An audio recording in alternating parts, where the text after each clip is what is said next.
할렐루야, 살아계신 하나님께서 이 시간도 우리와 함께 하심을 믿습니다. 오늘은 첫 번째 크리스마스, 상처 너머의 하나님을 보다 라는 제목으로 하나님 말씀 증거하도록 하겠습니다. 올해가 2024년이니까 2024년째 크리스마스를 맞이하게 되는데요. 2024년째 크리스마스를 맞이하기 전에 도대체 첫 번째 크리스마스 때는 어떤 일들이 일어났는지를 좀 살펴보려고 합니다. 오늘은 첫 번째 크리스마스를 맞이하는 요셉을 살피려고 하는데요. 여러분, 요셉의 상황은 메리 크리스마스가 아니었습니다. 요셉은 결혼을 앞두고 있었습니다. 얼마나 기대감이 있겠습니까? 이 부인 될 여인은 누구죠? 마리아. 요셉과 마리아 두 사람은 완전한 결혼은 아니고 정혼한 상태였습니다. 유대인의 이 정혼이라는 게 부부로 공식 인정한 사이지만 잠자리만 안 한 그런 상태였습니다. 그러니까 지금식으로 하면은 약혼보다는 좀 더 강한 의미가 있는 거죠. 약혼 후에 파혼은 좀 쉽죠. 그렇지만 이 정혼한 남자는 사회적으로 부부로 보기 때문에 정혼한 남자가 헤어진다는 것은 거의 이혼에 가까운 것이었습니다. 그러니까 요셉은 아내인 마리아와 빨리 결혼한 날만 기다리고 결혼해서 빨리 허니문 베이비 만들어야지 뭐 그런 생각도 했을 겁니다. 남자들이 좀 자녀 욕심도 좀 많고 하니까요. 그런데 자기가 사랑한 여자가 다른 남자의 아이를 가졌다는 소문이 들려온 것입니다. 마리아가 임신했다는 소식을 들었을 때 그렇게밖에 생각이 안 들었겠죠. 요셉하고는 잠자리를 한 적이 없었으니까요. 그러니까 마리아의 임신 소식에 얼마나 큰 충격을 받았겠습니까? 얼마나 큰 상처를 받았겠습니까? 상처받은 사람의 특징을 보면은 막 처음에 분노합니다. 분노를 컨트롤을 못하면은 막 파괴 본능이 나오게 됩니다. 그래서 막 보복하려는 행동을 하게 되는 거죠. 남의 아이를 임신했다는 소문을 듣고 요셉 마음에 막 분노심과 파괴할 마음이 생겼겠지요. 제가 요셉이었다면 어떻게 했을까?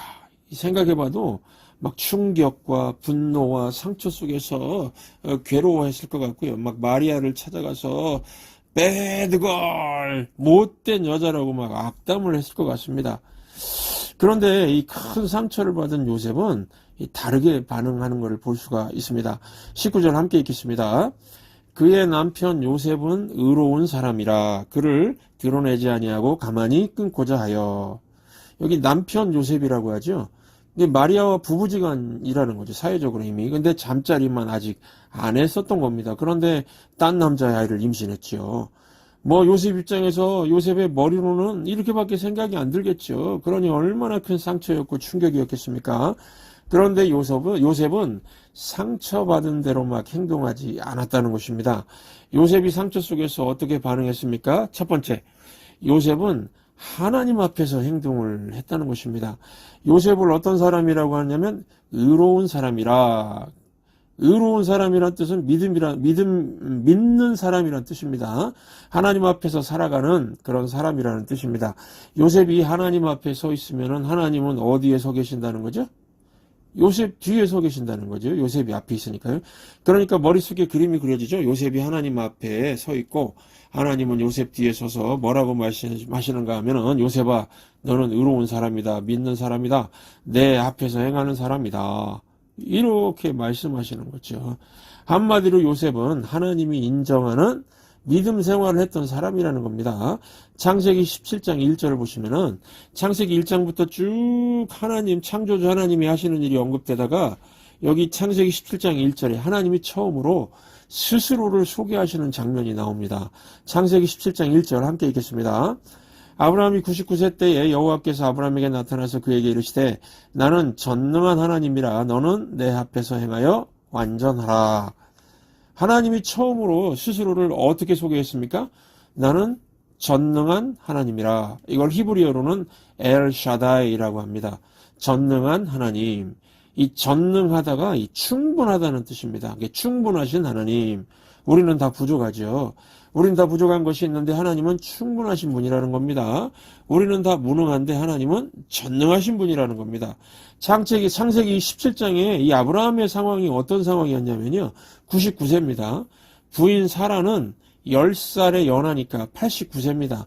더 이상 임신이 안 되는 나이입니다. 다른 말로 부부 사이에 자녀가 생길 수가 없습니다. 그런데 하나님이 뭐라고 하시죠? 1년 후에 아들을 낳게 될 것이다. 어떻게 해요? 전능자인 내가, 충분자인 내가 그렇게 되게 해주겠다는 겁니다. 99세의 노인에게 아들을 낳게 해주는 게 가능한 하나님이라는 겁니다. 진짜 1년 후에 아브라함과 사라 사이에 아들을 낳게 되죠. 하나님은 전능자고 충분자시니까 불가능이 없는 겁니다. 그렇다면 저와 여러분이 믿는 하나님도 동일한 하나님이시죠. 99세의 아브라함에게 1년 후에 아들 낳게 해주겠다고 하신 하나님이 우리 하나님이면 어떻게 뭐가 문제겠습니까? 전능자, 충분자, 엘샤다이 하나님이 아브라함에게 뭐라고 말씀하십니까? 너는 내 앞에서 행하여 완전하라. 그러니까 하나님이 아브라함 뒤에 서서 말씀하시기를 아브라함아 내가 너의 뒤를 봐줄 테니까 넌 내 앞에서 행하여 완전하라 이러는 겁니다. 이게 사람들이 말할 때 백이 좋아야 성공한다 그러죠. 여기서 백은 뭐 힘 있는 사람이겠죠. 그런데 여러분 우리는 그런 백 없어도 됩니다. 하나님이 우리 백이시니까요. 하나님이 나의 등 뒤에서 후원해 주신다는 겁니다. 전능자가 후원해 주는 인생에게 안 될 일이 뭐가 있겠습니까? 오늘 본문에서 요셉을 의로운 사람이라고 소개하는 거에 요셉은 아브라함같이 하나님 앞에서 사는 사람이라는 겁니다. 그러니까 요셉은 하나님 앞에서 행동하는 사람인 거죠. 상처받은 신랑 요셉, 아픔 속에 신음하는 이 남편 요셉이 지금 서 있습니다. 그런데 뒤에 누가 있다는 겁니까? 전능자, 충분자 하나님이 서 계시는 겁니다. 요셉은 이 하나님을 바라봤다는 겁니다. 의지했다는 겁니다. 상처 너머에 계신 이 하나님을요. 그래서 요셉은 상처와 아픔 속에서 제가 하나님께 나아가서 위로받기를 원합니다. 그랬다는 겁니다. 그랬더니 상처와 고통 중에 하나님을 만나게 되었습니다. 그때 하나님께서 뭐라고 말씀하셨습니까? 마태복음 1장 20절 21절 함께 읽겠습니다. 이 일을 생각할 때에 주의 사자가 현몽하여 이르되 다윗의 자손 요셉아 네 아내 마리아 데려오기를 무서워하지 말라. 그에게 잉태된 자는 성령으로 잉태된 것이라. 아들을 낳으리니 이름을 예수라 하라. 이는 그가 자기 백성을 그들의 죄에서 구원할 자이심이라 하니라. 요셉이 상처 너머에 서 있는 하나님을 바라보니까 하나님의 구원 계획을 말씀해 주시죠. 그런데 이 말씀이 사실은 이해나 납득이나 공감이 됩니까? 성령으로 임신이 되었다는 게 이해가 될까요? 요셉은 이해 못했을 겁니다. 그러나 순종했습니다. 우리가 교회 오면은 목사의 설교를 통해서 수백 번 듣는 말이 하나님께 순종하십시오, 순종하십시오 이 말이죠. 여러분 순종이라는 게 무엇입니까? 만약에 여러분 생각에 내가 이해하는 것만 순종하겠습니다. 그러면 그거는 내 수준이죠. 내가 납득, 공감되는 것만 순종하겠습니다. 그러면 그건 내 수준입니다. 내 수준입니다. 원래 높은 수준의 것들은요, 이해가 안 됩니다. 그냥 하나님 말씀에 순종하는 겁니다. 하나님께서 해 주시겠지. 믿으면서요. 그러면은 나중에 이제 눈으로 보고 알게 되는 거죠. 그래서 믿음의 사람은요, 스케일이 다릅니다. 전능하신 하나님, 충분하신 하나님을 바라보고 살기 때문에 엄청난 일들을 이룰 수가 있는 겁니다. 로마서 8장 28절 함께 읽겠습니다. 우리가 알거니와 하나님을 사랑하는 자 곧 그의 뜻대로 부르심을 입은 자들에게는 모든 것이 합력하여 선을 이루느니라. 이 말씀에서 메인 동사는요. 우리가 알거니와 우리가 안다는 겁니다. 안다는 말은 원어를 보면요. 본다는 뜻도 됩니다. 내가 무엇을 보게 된다는 겁니까? 하나님을 사랑하는 자 곧 그의 뜻대로 부르심을 입은 자들에게는 모든 것이 합력하여 선을 이루는 것을 보게 된다는 겁니다. 선이라는 게 끝이 좋다는 뜻입니다. 최종 승리한다는 겁니다. 그러니까 우린 중간중간에 일어날 일들을 모릅니다. 인생이 그렇지요. 내일 일도 모르죠. 내년에 무슨 일이 일어날지 모릅니다. 사실 뭐 세세하게 하나하나 알 필요도 없습니다. 그렇지만 우린 뭐 하나는 확실히 아는 겁니까? 결과가 좋다는 거는 안다는 겁니다. 최종 승리를 본다는 겁니다. 지금 현실은 암울하지만 하나님께서 결과를 좋게 만드실 것을 안다 하는 겁니다. 아름다운 해피엔딩을 본다는 겁니다. 그러니까 여러분 지금 우리에게 벌어지고 있는 일들 해석이 안 될 수도 있습니다. 이해 못할 고난이 있고 이해 못할 상황이 벌어질 수 있습니다. 그런데 우리는 뭘 알고 본다는 겁니까? 이 모든 과정을 다 통과하고 나면 하나님이 최종 승리를 주실 것을 안다는 겁니다. 그래서 기도할 때에 로마서 8장 28절 묵상하면서 오래 기도하시기 바랍니다. 지금 요셉은 자기에게 무슨 일이 일어나고 있는지 모릅니다. 그런데 상처 너머에 계신 하나님을 바라보니까 뭘 아는 겁니까? 결과를 아는 겁니다. 내게 어떤 일이 일어나도 하나님께서 좋게 만드실 것을 아는 겁니다. 최종 승리를 안다. 이것을 우리는 믿음이라고 하는 겁니다. 여러분들 믿음의 고백 한번 연습하겠습니다. 나는 압니다. 합력해서 선을 이룰 건 압니다. 이거거든요. 이거 쉬운 말로 풀어서 내 인생은 해피엔딩임을 압니다. 이거죠. 내 인생은 해피엔딩임을 압니다. 한번 저를 따라서 해주시겠습니다. 믿음 고백입니다. 내 인생은 해피엔딩임을 압니다. 내 인생은 해피엔딩임을 압니다. 그렇죠. 이게 우리가 믿는 전능자, 충분자 하나님에 대한 믿음입니다. 그래서 여러분들 요셉처럼 상처가 많습니까? 상처 쳐다보고 반응하면 안 됩니다. 상처 너머에 계신 하나님을 합력하여 선을 이루실 수 있는 하나님을 바라보시기 바랍니다. 이 하나님을 봐야 되고 최종 승리가 있음을 알아야 된다는 겁니다. 이게 믿음입니다. 혹시 2024년 지금 살아오시면서 요셉이 받은 상처만큼 크진 않아도 여러 가지 상처들 갖고 계십니까? 2025년을 향해서 나가야 되는데 상처에 매여 있으면 전진할 수 없습니다. 요셉은요, 상처 묵상하지 않았습니다. 자꾸 상처에 매이는 사람들 보면은 그냥 뭐 더 큰 상처를 받게 되더라고요. 이게 왜 그러냐면요, 악한 마귀가 상처 가지고 꼼짝 못하게 만들려고 그냥 막 예민하게 만들어서 온갖 상처만 생각나게 하거든요. 제가 만나본 사람들 중에 그냥 말끝마다 상처받는 사람이 있었습니다. 여러분, 교회는 뭐 상처받는 곳이라 나오지 않겠다는 거예요. 교회는 상처받는 곳이라 나는 교회 안 나갑니다. 여러분, 이 사람은요, 교회 와서 상처받은 게 아니라 어디 가나 상처받은 사람입니다. 여러분, 교회는 상처 주는 곳이 아니라 먼저 용서하는 곳이고 내가 먼저 져주는 곳입니다. 왜 그렇습니까? 우리가 하나님을 사랑하는 자고 하나님의 용서를 실천하는 자이기 때문입니다. 그리고 성도는 나의 자아를 예수님 십자가에 못 박은 사람이죠. 내 자존심보다 남의 생명을 구하고자 애쓰는 존재거든요. 여러분, 질문 드립니다. 여러분들께. 남자를 이용하는 여자를 옛날에는 꽃뱀이라고 그랬는데 요즘 젊은 세대는 뭐라고 하는지 아십니까? 여우. 그러면은 여우하고 착한 남자하고 있으면 누가 이길까요? 여우가 이깁니다. 왜 그렇습니까? 사랑하지 않으니까요. 반대로 여자를 이용하는 남자를 옛날에는 제비족이라고 그랬는데 요즘 젊은 세대는 뭐라고 하는지 아십니까? 쓰레기랍니다. 쓰레기. 그러면은 쓰레기하고 착한 여자하고 있으면 누가 이길까요? 쓰레기가 이깁니다. 왜 그렇습니까? 사랑하지 않으니까요. 사랑하는 사람이 지게 되어 있습니다. 아직도 뭐 가정에서 막 이겨먹으려고 한다는 거 무슨 얘기입니까? 내가 상대방을 덜 사랑한다는 겁니다. 사랑하면 지게 되어 있습니다. 교회와 성도는요, 하나님의 사랑으로 충만한 존재니까 교회는 져주는 곳이고 성도는 져주는 사람입니다. 져주면은요, 상처 안 받습니다. 이기려고 하니까 상처받지요. 어떤 교회에서 실제로 있었던 일이라고 합니다. 두 명의 집사들이 크게 다투고 갈등하고 대립하면서 아주 심각한 상태였다고 합니다. 그래서 둘 중에 한 명을 이제 담임 목사님이 찾아가서 말했다고 합니다. 집사님이 상대방 찾아가서 먼저 화해하십시오. 집사님, 만약에 상대방이 용서까지 구하라고 그러면 용서를 구하십시오. 이렇게 말했다고 합니다. 그랬더니 그 집사님 막 펄펄 뛰면서 내가 뭘 잘못했다고 그래야 되냐고 막 씩씩거리면서 말했답니다. 그때 담임 목사님이 이렇게 말했다고 합니다. 왜 제가 집사님을 찾아왔는지 아십니까? 집사님이 믿음이 더 좋으니까요.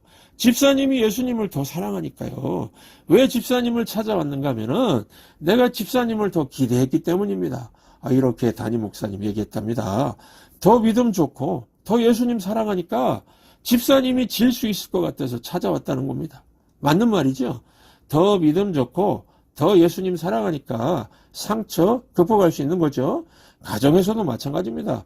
더 믿음 좋고 더 예수님 사랑하는 사람이 지는 겁니다. 그러므로 상처와 대화하지 마시고 상처 넘어 하나님을 바라보았던 믿음의 행동을 했던 요셉처럼 저와 여러분도 믿음의 행동을 통해서 상처를 다 극복하고 또 더 믿음이 있고 더 사랑 있는 내가 다 용서하고 져주면서 미래를 향해서 전진해 나갈 수 있기를 바랍니다. 두 번째, 요셉은 상대방의 허물을 드러내지 않고 덮어주려고 했다는 것입니다. 창세기를 보시면은 다른 사람의 허물을 막 드러내다가 망한 사람이 있습니다. 누굽니까? 노아의 둘째 아들 함입니다. 허물을 막 까벌리다가 함과 함의 자손들까지 다 망했습니다. 우리 가운데도 이런 못된 마음 혹시 다들 조금 갖고 계시지 않습니까? 막 너무 화가 나면은 다른 사람 약점 폭로하고 막 드러내고 조롱하고 공격하고 그러고 싶은 죄악된 본성이 있지 않습니까? 이 사람들을 만나다 보면요, 자꾸 다른 사람 약점 공격하고 남의 수치스러운 걸 드러내고 막 욕하는 걸 즐거워하는 그런 사람 있죠. 이런 사람은요, 끝이 안 좋은 것을 보게 될 것입니다. 하나님께서 그런 사람들 복 주지 않는다는 겁니다. 반면에 사랑은 허물을 덮어준다는 성경 말씀 실천하시면서 막 어떤 사람의 허물을 덮어주고 가려주고 숨겨주는 그런 분이 있습니다. 이런 분은요, 하나님의 능력과 축복이 임한다는 겁니다. 그러므로 우리가 크리스마스를 맞이하면서 마음의 소원을 품기 바랍니다. 내가 축복의 통로로 쓰임받기를 원합니다. 어떻게 축복의 통로가 될 수 있다고요? 남의 허물을 덮어주는 겁니다. 남의 허물 덮어주는 거는 아예 잊어주는 거죠. 예수님이 내 죄를 싹 씻어 잊어주신 것처럼 남의 허물을 잊어주는 겁니다. 그 중동의 어느 부부 얘기입니다. 50년 동안 부부싸움도 안 하고 잘 살았다고 합니다. 그래서 사람들이 그 비결을 물었다고 합니다. 그랬더니 그 부인이 신혼여행 갈 때 있었던 일을 얘기해 주었다고 합니다. 낙타를 타고 이제 신혼여행을 가고 있었는데 남편이 탄 낙타가 막 성질머리가 사나워서요, 막 타고 있는 남편을 흔들어서 낙타 등에서 떨어지게 했다고 합니다. 그런데 남편이 화를 안 내더랍니다. 그냥 조용히 한번 그랬다고 합니다. 그래서 이 생각하기를, 이야, 참 훌륭한 남편을 만났구나 감동했다는 겁니다. 또 한참을 낙타를 타고 가는데 남편이 탄 낙타가 버릇없이 흔들어대가지고 남편을 또 넘어지게 했다고 합니다. 그런데도 남편이 화를 안 내고요, 점잖게 2번 말하고 낙타에 올라탔다는 겁니다. 그래서 그 부인은, 와, 내가 정말 인격적이고 배려심 많은 남편을 만났구나. 내 남편 훌륭하구나 감탄했다는 겁니다. 그런데 그 낙타가 가다가요, 남편을 또 넘어지게 했다는 겁니다. 그러자 아내는, 이번에도 뭐 당연히 참아주겠지 생각을 하고 있었는데 남편이 총을 꺼내서 쏴서 낙타를 죽여버렸답니다. 총에 맞은 낙타는요, 피를 튀기면서 막 죽게 되었다는 겁니다. 아내가 너무 놀래가지고 막 큰 소리로, 아니, 어떻게 신혼여행 가면서 총을 가져올 수 있나요? 기쁘게 신혼여행을 가고 있는데 어떻게 피를 이렇게 흘리면 되나요? 이게 너무한 거 아니에요? 너무했잖아요. 막 여자가 놀래가지고 약간은 긁어대는 그런 소리 있지 않습니까? 여자의 긁어대는 소리. 이렇게 부인이 언성을 높이니까 남편이 조용히 한마디 하더랍니다. 한번. 그래서 그 부인은 아무 소리 안 하고 50년 동안 그냥 조용히 살았답니다. 여러분 이 얘기 잘 생각해 보십시오. 이거 허물을 덮어주는 건가요? 아니죠. 이거는 벼르는 겁니다. 두고 보자. 한번 두고 보자. 이 벼르는 거죠. 남의 허물을 벼르는 사람은 축복의 통로가 될 수 없습니다. 덮어주십시오. 동이 서에서 먼 것 같이 아예 잊어주는 겁니다. 하나님께서 우리의 죄와 허물을 덮어주시고 용서해 주시고 간과하셨죠. 아예 잊어버려 주신 것입니다. 하나님의 백성인 우리도 하나님이 하신 것을 본받아서 남의 허물을 덮어줄 때 축복의 통로가 될 것이라고 확신합니다. 이게 이번 크리스마스를 잘 보내는 것이라고 확신합니다.